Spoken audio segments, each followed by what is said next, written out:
We begin tonight with a form of drug abuse among some teenagers that is so new you may have never heard about it until now. Good evening, I'm Chris Flanagan. And I'm Danita Harris. When a local high school's TV class produced a story on a very dangerous and addictive drug, they were floored by the response. Tonight, News Channel 5's Paul Kiska takes a closer look at this drug that's being abused, a drug authorities call an epidemic.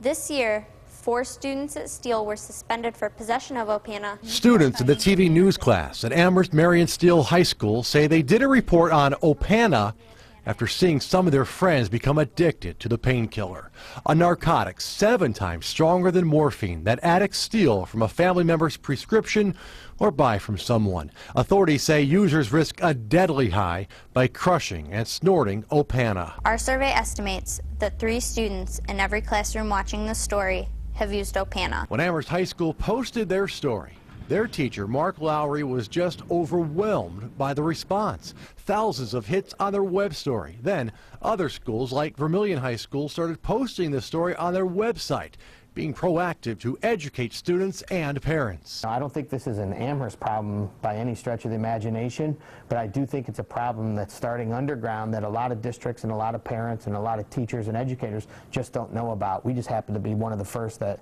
are speaking up about it. The only thing that we can really do right now is be as proactive as possible.